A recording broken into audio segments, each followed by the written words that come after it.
Ingeta, Ingeta, Ingeta, Ingeta, Ingeta, Ingeta la famille, Ingeta, Bokota, Bokota, Bokota. Bokoto, Bokoto, Bokoto, Bokoto, Bokoto, Bokoto la famille, dossier sur dossier, affaire sur affaire, makambo sur makambo, yakoinda nde yakoinda, yakobeba nde yakobeba, yakosala somo, nde yakosala somo, yakosala kilikili nde yakosala kilikili, na ndenge moko yakosakana teo. Grande est ma joie de vous retrouver encore cette soirée, surtout sur notre chaîne Étoile Lune Inès TV.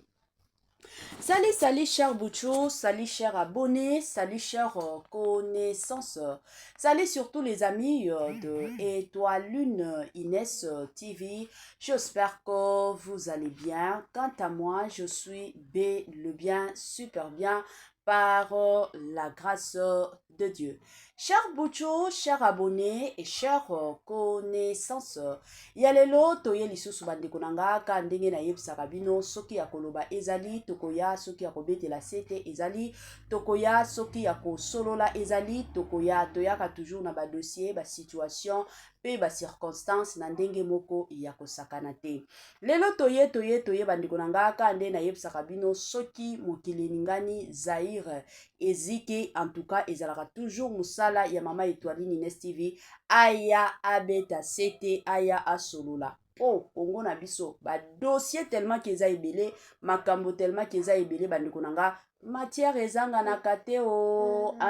eza mwa bongo. Voilà. Lelo toye la famille na dossier ya mama Nadège Mbuma. Na bandi ebele abatu toyebi mama Nadège, ebele abatu pe basepelaka na mama Nadège, ebele abatu kande na lobaka toujours et encore, balela mama Nadège fort. La famille, eza ya koinda, eza ya pasi pe mawa. Dossier mama Sandra Mboipe, ezali. Dossier eza ndenge nini. Avant ya kokota na mozindo la famille, ekozala malamu na ya nanu, ko sensibiliser bandeko na biso nyonso ya sika. En tout cas, si c'est la toute première fois, ya kokota penza na chaîne na biso, chaîne moko kitoko, chaîne ya ba analyse, somme, chaîne moko ya ba information, pas possible. Je vous prierai surtout de vous abonner massivement. Abonnez-vous. Cliquez aussi sur la cloche de notification pour surtout recevoir les nouveautés de notre chaîne. Aimez la vidéo, la famille, commentez et partagez. Et ko sala biso, oyo penza tolobaka na biso chaque jour, chaque minute et pourquoi pas chaque seconde. Tokos makasi. Bambote nanga na yemoko linda bukulu ya balinda, bambote na Madame Gracia Mpoi, na pesi bambote na Mama Lisi Mpito ya balisi, bambote nanga na mama chérie, mama d'amour, Mama Eugénie Zemanga. Na pesi bambote na Franesse NM, Franciel NM et pourquoi pas leur tonton international, tonton Amos Kazadi, sans oublier Madame Naz Kazadi, na système P, na ndenge moko ya kitoko penza mingi makasi. Voilà. La famille toye awa na dossier ya mama Nadège Mbuma.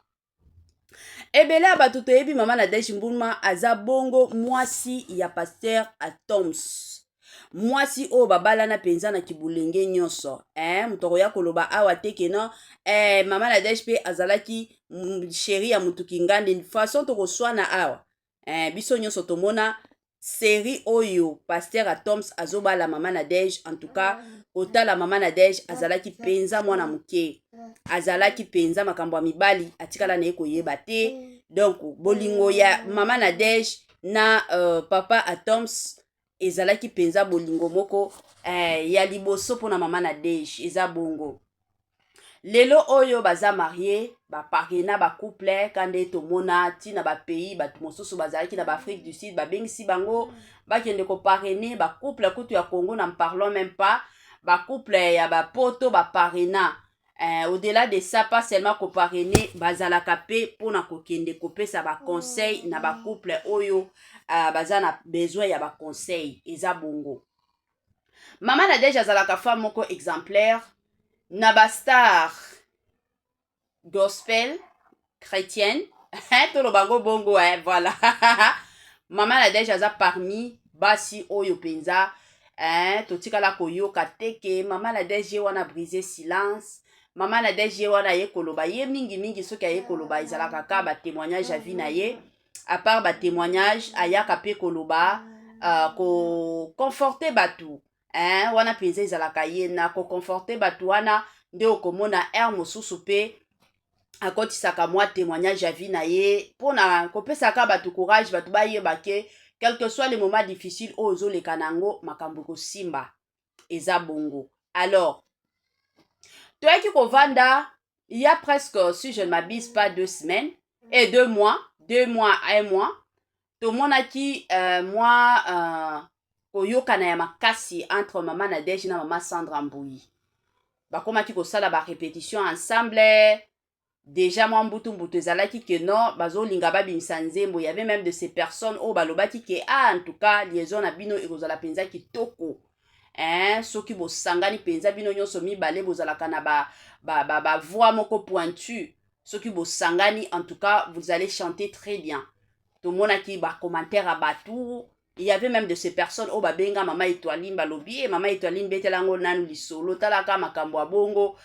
oya ko sensibiliser batu to soutenir bango. Bon vu que ba makambo mosusu bino moko boyebi biso toza batu to lingaka makambo ya songi wana ezaki penza songi te yango rakota ki yango te. Alors na makambo oyo ezoleka sur la toile concernant la servante de Dieu mama Sandra Mbouyi bandeko nanga il y a de ces personnes na ba même personne o ba benganga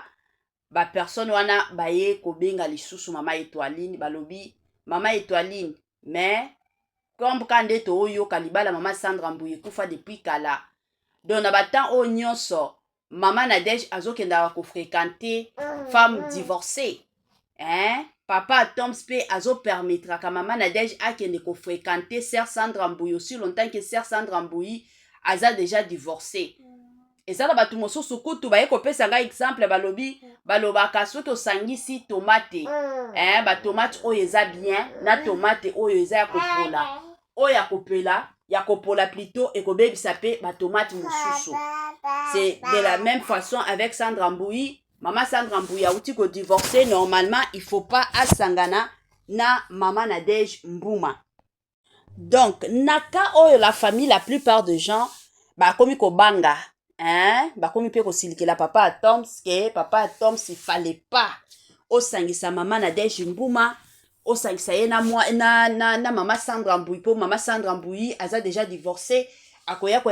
influencer mama Nadège okoya ko vanda ka bonjour mosusu ke non mama Nadège pe alingi a divorcer yo siko ko sala ndenge nini. Bon la famille to mekana ko solola kande na yebisaka batu ezalaka toujours important to sololaka bamaka mosusu kovandaka kimia makasi ezalaka pe bien te mosusu tovandi pe to sololi mosusu tovandi pe tobeti lisolo ezalaka bongo. Bon makambo mama Sandra Mbouyi ka ndenge ezotambola sur les réseaux sociaux nga nayebisaka bino toujours réseaux sociaux eyaka toujours na badossier réseaux sociaux eyaka toujours na makambo mais tango réseaux sociaux ezoyela biso makambo ezalaka toujours important kozalaka pressé ya ko juger te. La plupart ya batu surtout ba bebisaka ba dossier na bango po tozalaka pressé ya ko juger tozalaka pe pressé ya ko ndimela balobi nini basalaki nini ekendaki ndenge nini ezongaki pe ndenge nini emataki ndenge nini wana penza ezalaka biso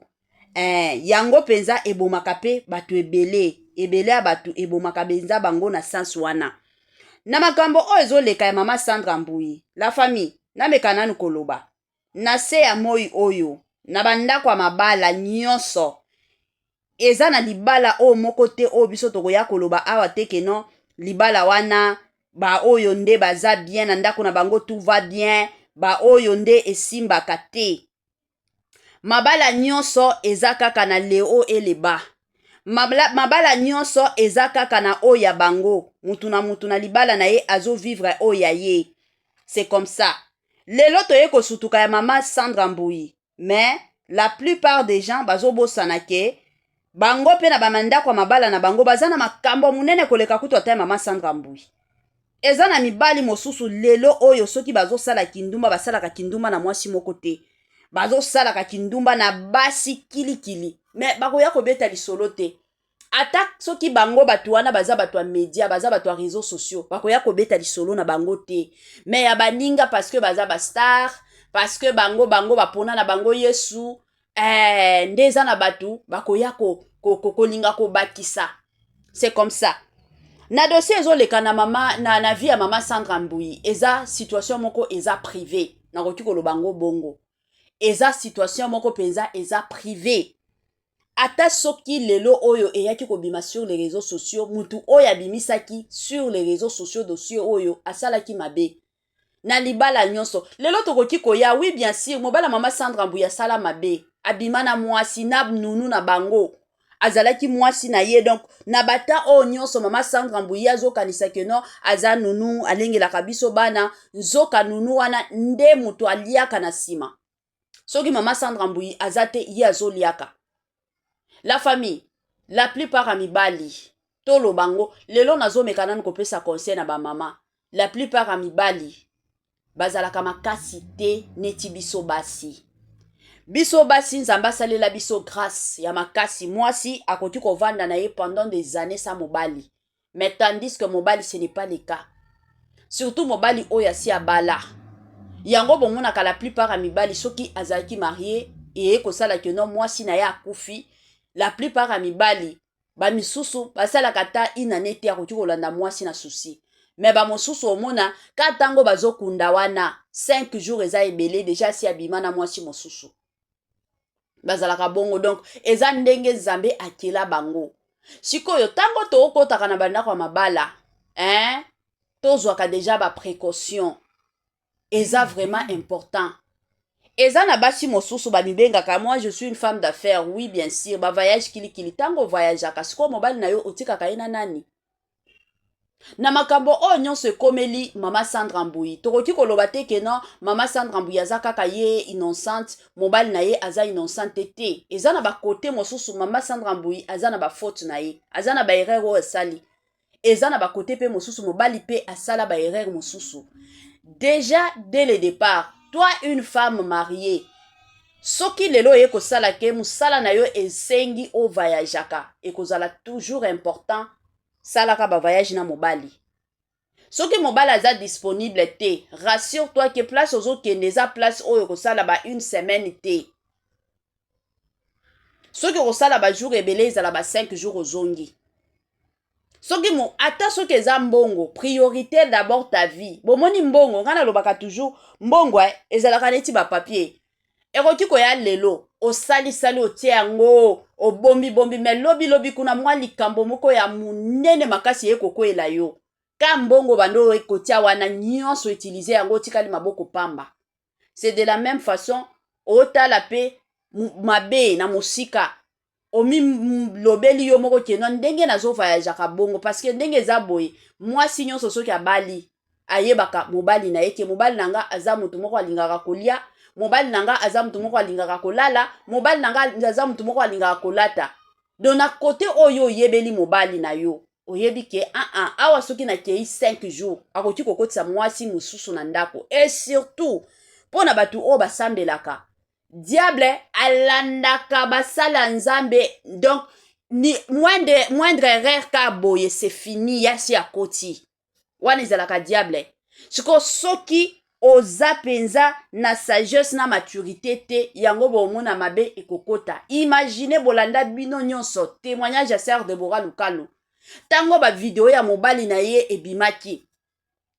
tolanda biso nyonso tango bazosala ba majabu et d'ailleurs batan wana sœur Deborah azalaki toujours accompagnée par son mari mobali na ye bando kende na ye kokende o babando kende na mobali na ye saison wana esili fallait bakota na saison mosusu balobi ok avant tozonga toza na Amérique nakende ko déposer nani bana na Afrique du Sud comme ça nga na ko rejoindre yo kaka moment wana kaka ya division ya muke c'est fini des places diable pe aye kokota baye ko piéger mobali na ye pe akoyaki na piège wana mais par la grâce de Dieu lelo oyo sœur Deborah Lukalu ye wana atelemi a comprena penza que non c'était le diable De la même façon, bino bozo condamner lelo mama Nadège ou asangani na mama Sandra Mbuyi. Peut-être na minute oyo, nde mutu oyo azo consoler, azo fortifier mama Sandra Mbuyi. Baza batu basambelaka. La plupart a biso batu tokanisaka kaka, basala nzambe, vie na bango ezalaka toujours meilleur, bango ba vivraka toujours esengo, ba vivraka toujours lola. Te! Bomoni ata ba mama Joël Kabasele wana. Ba mama wana baza ba mama moko ba vivraka bitumba tango ndenge bomona ka bango eza kaka boko ya komona ye azoteya. Vous pensez que ba oyo penza bango penza vi na bango ezalaka bien te balekaka na ba mama moko très très difficile. Bon taki komona makambo oyo ekomela pasteur Marcelo bomona bino moko combien pasteur Marcelo azalaki humilié aye kobala mwasi na ya kufaki. Normalement, avant daki une année presque na ba mois, aya kobala mwasi mosusu population eboyi. Likolo nango ba ye kosale la pasteur Marcelo ba chantage pas possible. Na ex belle famille, bisika bana bazali, bo mona combien ba mata na ba TikTok bokombo mona combien ba finga pasteur Marcelo. Mutu oya sambelaka. Na église na ye wana combien batu bapambwama ata soki lelo tokoloba batu bakoya koloba non pasteur Marcelo wana c'est un faux pasteur mais na église na ye wana combien ya batu o bapambwana na église ya pasteur Marcelo combien ya batu o bazui guérison bazui ba délivrance ba vie na bango na église wana mais bomona ba chantage wana nyonso kana pona koloba non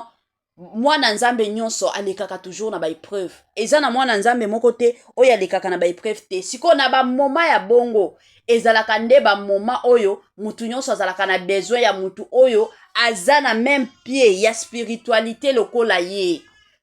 Sœur Sandra Mbuyi de son côté amonaki kaka dossier o naza nango likambo o naza nango problème o naza nango mutu akoki kosunga nga kofortifie nga peut-être que c'est la sœur Nadège yango bomonaki bango bakomaki ensemble bakomaki penza ensemble. S'il vous plaît la famille dossier autant ebimaki moi personnellement j'étais choqué j'étais brisé et ça la kinga pasi penza ya makasi mais quand nde tookende comprendre la situation ezaka situation moko oyo ekosenga kaka prière. Mama Sandra Mbuyi asi abali eloko kaya kosenga eza prière si réellement mobali na ye abetaka ka nde toyoka kino mobali abetaka parce que mama Sandra Mbuyi moko atikala koya ko s'exprimer te eza kaka batu explication o kutu mobali mais de son côté mama Sandra Mbuyi atikala ye moko koya kopesa explication te ke non mobali na ye abetaka ye atikala koloba te. Si réellement mobali na ye abetaka ye eloko kanga na kosenga na mama Sandra Mbuyi eza que mama o se prévenir o se protéger soki omoni ke eza libala o ba obeta ole oya kokufa pamba longwa mais soki eza teke mobali abetaka yo te eza kaki ndumba oyo euti koleka. En tant que femme je sais que Bible ezo permettre batu ba divorcer na ka ya infidélité mais en tant qu'une femme yo pe oza na ba erreur na yo ba voyage oyo ozo salaka bien sûr oyembaka mais ba voyage ezala pe exagéré te. Et aussi en tant qu'une femme eza na mibali mosusu o balingaka kolia biloko ya batu mosusu o balamba bomoni la famille il faut topesaka conseil biso ti tango tookola epai na biso mama na biso bando yebisa biso toujours biso bana na ya basi alobi lelo tolobi ata soki bokozwa bana misala balamba basala kaka misala na chambre na bino bakotaka te dra ya mbetu na yo basokolaka ngo te bilamba ya mobali basimbaka te soki balingi batorsonaka kaka na basalon bachambre bacuisine soki kolamba balambaka biloko oyo yo mama okolia soki okolinga mpe koexpose bana na yo mpe balia me mobali yo moko mwasi lambelaka mobali eza baconseil bapesa biso conseil wana totambolaka nango matin midi soir nga na kamwaka na baskandale ebele oyo toomona bonne akomi madame akomi mwasi ya patron oyo azalaki patronne babengani ye na ndako tomona bamakambo wana ebele Alors bino bandeko bozolanda biso bozolanda mama Étoiline Ines TV na moment oyo mpe na minute oyo naye kosenga na yo oza na bonne na ndako bonne na yo wana azala limité kaka na yo mama soki okolinga mpe koexpose bana na yo expose na bana na yo mais mobali yo mama soki paka na mobali na yo yo moko lambelaka mobali na yo même si tu travailles il y a de ces personnes nous autres aussi tosalaka tokendaka misala olamki mpenza na ntongo oke mosala oye kozonga oza mama ya ndako simba boye sala boye sala boye sala boye organisation kaka si tu t'organises omona ke makambo nyonso ekozala facile okozala na besoin te ke non emata ekita parce que je suis fatigué nakende na nga na mbeto bwana azali tu peux préparer aussi pour papa ye wana pe bon ake alambi oyebaka te biloko nini atiaka na kati ate pe kosokola biloko ya kati ya mobali na yo imagine ntango azosokolaka bongo oyebi bamakambo nini alobaka kuna lelo oyo soki bomoni bapatron ebele bazobimaka na bana misala bakomi kosala kindumba basi pe baza à la base biso basi toza pe à la base ebele ya kindumba mibali tolobaka ngo penza yo mwasi ozaka ba voyage kilikili yo mwasi oza kaka matata na ndako ya libala yo mwasi kaka makelele yo mwasi kaka koswana na mwana batu na mobali vous pensez que mobali wana kovanda akotikala kovanda te mobali alingaka place oyo eza na kimia soki aye amoni ke epai na yo eza kaka koswana eza kaka makelele akoprefere na ye akende koluka mosika akende koluka libanda ntango mpe akokende koluka libanda yeba deja na motu mpe na makanisi na yo ke non c'est fini pour toi parce que mobali soki akomi kobima libanda c'est fini chance ezalaka te ya makasi te ke non mobali azonga wana ekozala prière la plupart ya mibali bakendaka libela alors eza conseil mpona bino bozolandaka biso oza na mobali ata soki mobali akutaki yo deja osalaka baaffaire na yo ntango obali miyebela deja ke awa nakotia stop na makambo mosusu awa nakobanda kokende lisusu na makambo mosusu awa nakobanda kosala lisusu na makambo mosusu te eza bongo soki omoni ke naza na nga prête te pour le mariage tu es libre mariage ezalaka te ke no baye koforce mutu foka kokota non tu es libre soki omoni ke ngai ekosimba na nga te na privilégié nanu mosala na nga privilégié mosala soki omoni ke ok ça va je suis prête pour le mariage donc loba na yo moko ke non ndenge naza boye naza obligé censé ya kosakrifie bamakambo mosusu oyo na bando osala awa na obando osala ngo te po nakomi mwasi ya libala nakomi mwasi ya batu buzoba lisusu na ndako na nga ekoleka te c'est comme ça en tout cas courage na mama Sandra Mbui mopepe oyo pe ekoleka tomona ba mipepe belé sur les réseaux sociaux yo moko omona otala yango omona ndenge ekenda mais lelo oyo tokoki koloba nzambe ya lola nzambe abukamwa aye ko changer batu mosusu oyo balela lobi lelo oyo ekomi makambo mosusu alors de ton côté pe situation oyo ezoleka na côté na yo mama Sandra Mbui eza situation moko eye ka kopesa yo makasi eye pe kofongola yo parce que ba makambo mosusu bote ya kabiso eza ba makambo oyo bino moko pe bo pratikaka na bandako parce que je suis sûre et certaine que mama Sandra Mbui opesaka mateya na ba mama tango teyaka ba mama oteyaka bango nini oteyaka ba makambo oyo yo moko salaka to oteyaka ba makambo oyo yo moko salaka te aya mosusu mpe nzambe azongisaka biso bongo na makambo mosusu yo komona kake no nga deja naza na mwana mosala azalaka na ye gentil asalelaka nga nyonso nga nakoki kopesa ka conseil bamama bolambelaka mibali ngai naza na nga na bonne na ndako parceke nasalaka naza na tante me makambo oyo ekoya mpe kozongisa yo en tant que mwasi eloko na ye kosenga mpe na belle famille ya mama Sandra Mbui s'il vous plaît botika buzoba botika penza buzoba tango mwasi na mobali babalanaka mpona bafamille te babalanaka mpona bango moko alors bino boza wana justement mpona koakompagne na bango soki bomoni ke mama Sandra Mbui na mobali na ye matata ezali soki bomoni ke bokozwa part ya ndeko na bino malamu bovanda kimia parce que tango balingana botikala kozala te na tango bakoyokana bino famille bokotikala na soni et aussi au-delà de ça soki papa Jean Bosco wana asungaka bino botia yango deja na mitu na bino ke tango bango mibale bakozonga na bolingo kozonga mama Sandra wana akozala na droit ya makasi ya koyebisa ta mobali na ye kene atindelaka bino te e mobali na bolingo soki mobali pe alingi mwasi na ye alandaka o mwasi na ye alobaka omona pe mobali akobanda kotindelaka bino te bozala bien na basemeki basi ya bandeko na bino parce que soki boza na bango bien bokolia mais soki boza na bango mabe bino nde bokosambwa bokolapa